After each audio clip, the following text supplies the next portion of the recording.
Now, this week we are talking everything Emilia Romagna Grand Prix. It was unfortunately and very sadly cancelled this past weekend due to the devastating floods in the area. And while this is devastating to us as fans, the FIA has finally made a good decision that I think we can all stand behind, as safety should always be the number one priority for everyone at the track. Fans, staff, drivers alike. And while there is no on-track action to discuss this week, a lot has certainly happened off-track. So let's get into it. So ultimately, what are the impacts of this cancellation on the Formula One season? Well, there have been two main reasons that I've seen pop up, and I want to discuss them both. For starters, there is the impact to the calendar. And due to the compact nature of the Formula One calendar this season, there is physically no time in the back half of the season for this race to take place, meaning fans who had previously hoped to attend the postponed Emilia Romagna Grand Prix will be missing out. Why not slot it in during summer break? Well, the lead up to the summer break is frantic to say the least. Factories and staff are set to close over this period, and it's really not an option. They have holidays booked and that sort of thing, and it wouldn't be fair to ask them to cancel that and come back for a single race. As for the back end of the season after this, post-break, races are so compressed and so densely packed in that even if F1 and the FIA tried to slot in a new Emilia Romagna Grand Prix, they would end up creating 4, 5, or 6 consecutive race weeks. While this is an F1 and motorsport fans' dream, it is the driver and team's absolute nightmare. And ultimately, it's not sustainable and poses a significant health and safety concern for drivers who are progressively going to become more and more exhausted. So unfortunately, ticket holders will have to just be satisfied with a ticket refund. And I think we all must accept that we are down another race this season for reasons out of anyone's control. The second one is a little less, catastrophic. It's McLaren's Triple Crown livery. Yes, I know, right? Anyway, McLaren were set to adorn a new livery for Monaco and Spain, introduced to the car directly after Imola, with production and design changes set to occur starting Sunday night.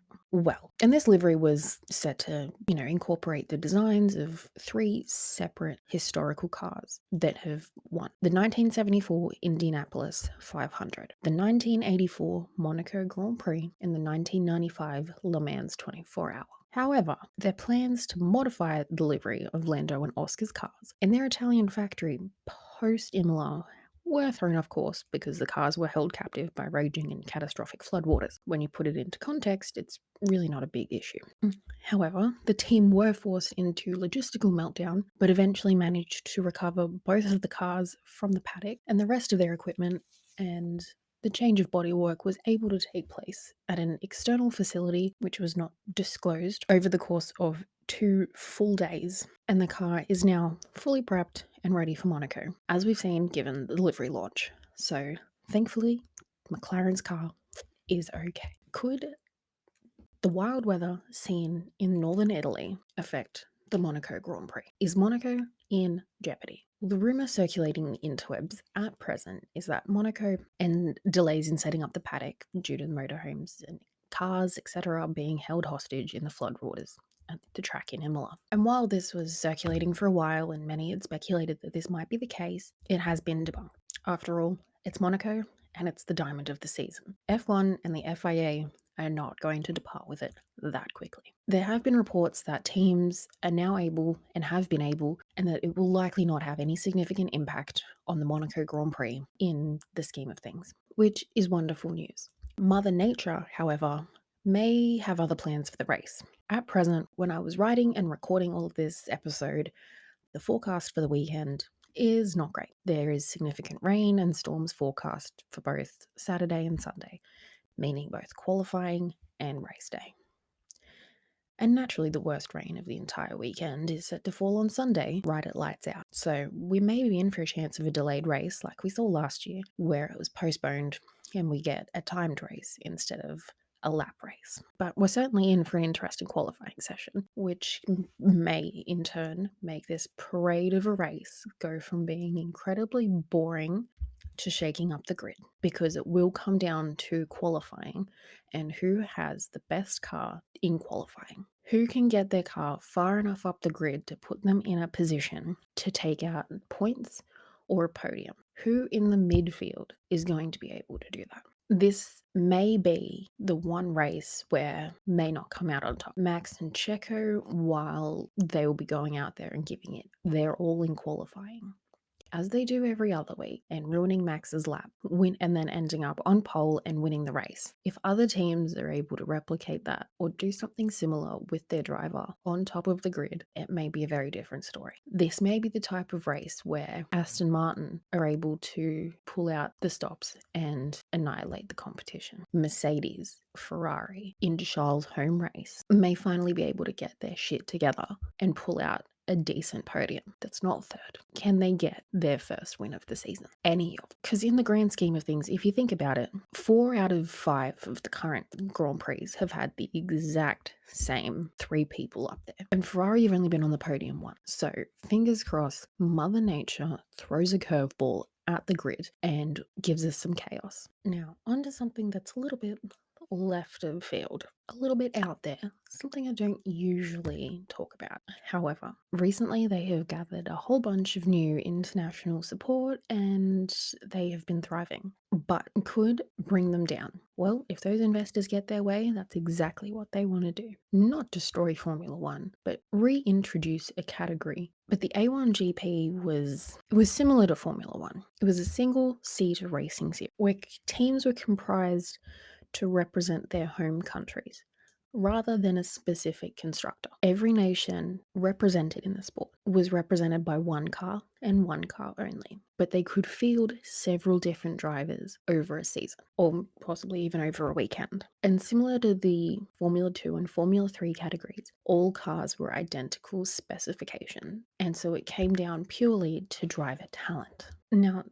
this initiative to bring back this category of motorsport and single-seater racing is being spearheaded Keith Mills. Now, if that name doesn't ring a bell to you, I'm not surprised it didn't to me either. But his background is that he was successful in helming London's bid for the Olympics, and so he's got some cash. And reports are already saying that he's got some heavyweight names from sporting and business arenas that have very deep pockets, and individuals have already expressed a lot of interest in financing the project and getting it off the ground. So much so that former Alpine executive director and FIA sporting coordinator Marcin Budkowski and former technical director of various teams and categories Mike Gascoigne are reportedly involved in the project. A prototype of the car has already been built and reportedly capable of very close to F1 level performance. Early plans of how this series would run and develop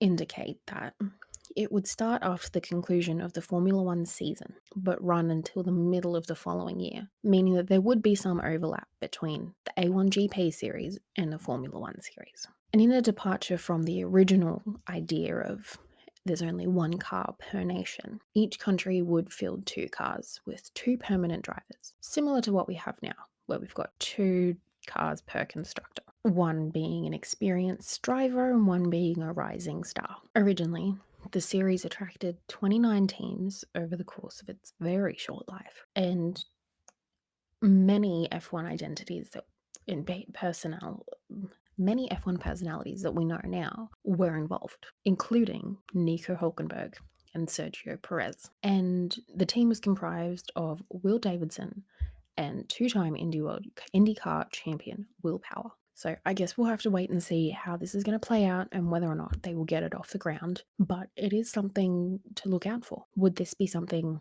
Max would be interested in doing if F1 does become too much? He's very much into his Dutch personality and his identity. Would he, if sprints and the entirety of F1 got too much, and go to the A1 GP? Race for the Netherlands? I mean, he would probably likely have some great success and, chuck Danny Rick in a seat.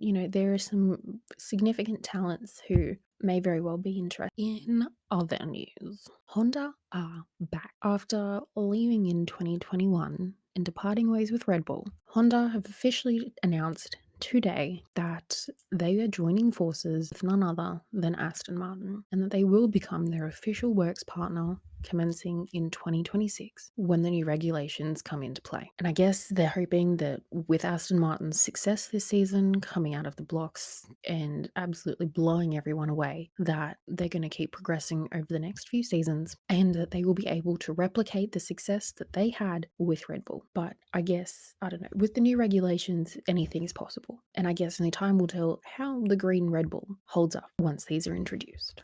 Now, onto a topic that I'm going to be giving its own segment from here on out: driver movements.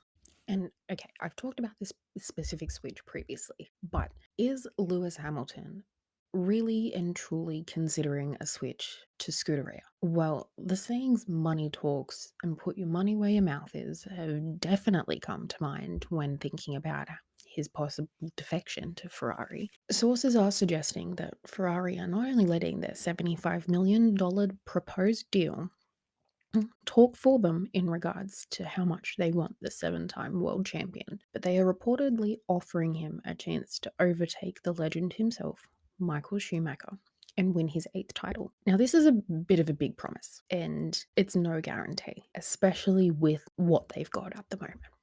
And ultimately, the first question that comes to my mind is, what about Charles and Carlos? Charles is their number one driver. They have built their future around him. And Carlos, thus far this season, has outperformed Charles in pretty much every facet of racing and deserves to be, ultimately, he definitely deserves to be re-signed and have his contract with the team extended if that's where he wants to stay. But Ferrari just don't care. They reportedly are wanting to get rid of Carlos and will not be renewing his contract if they are able to sign Hamilton.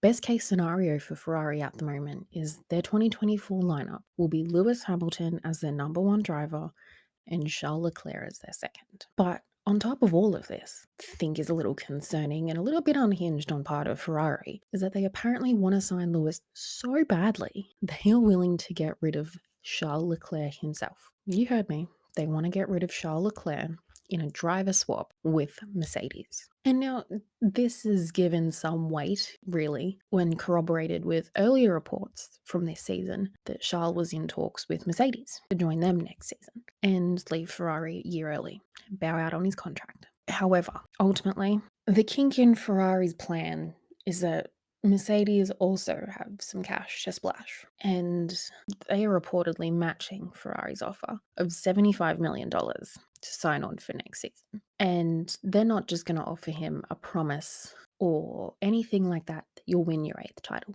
They will likely give him a pay rise and take him up to 75 mil and give him greater input in the overall design of the car next season, which is what he's wanted. He wanted to input and design in this year's car after the failure of last year, and now they're not doing so great. So if they offer him a chance to have a real significant input in the design and manufacture of next season's car that will give him an opportunity to win that 8th title, I don't know if he will leave. This is also a concept that I think he will appreciate more than just the promise of a possibility that he'll be able to beat Michael Schumacher's record, because ultimately his decision comes down and will likely come down to the fact which team is more likely to get him that coveted 8th title that he was robbed of in 2021. He has relationships not only with Toto and George and Mick, he has relationships with the engineers, with Bono, the mechanics, everyone around him, the design team, inevitably. And I think that will weigh in greatly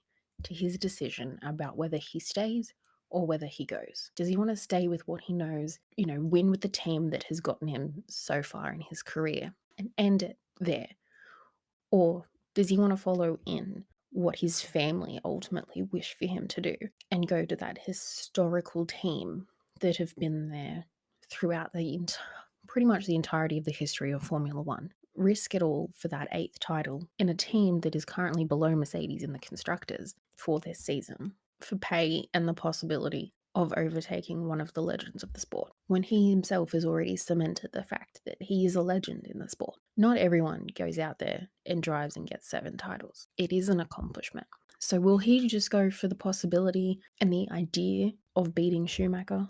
I don't know. But in short, do I see him making the switch? No, despite what his family want him to do. But depending on the success of both Mercedes upgrades this season, especially, I mean, we'll see this coming week in Monaco, and comparatively to what Ferrari are able to do, he may surprise me and he might surprise everyone and default and go to Ferrari. But anyway, guys, thank you so much for listening to this episode of Weekly F1 Wrap Up with Jess, digesting everything that happened off track at the Emilia Romagna Grand Prix. I hope you will join me next week to discuss everything Monaco Grand Prix, and fingers crossed we get an absolutely chaotic race, but that everyone stays safe. So if you're not already, give me a follow on Instagram or TikTok, and I hope you guys enjoyed.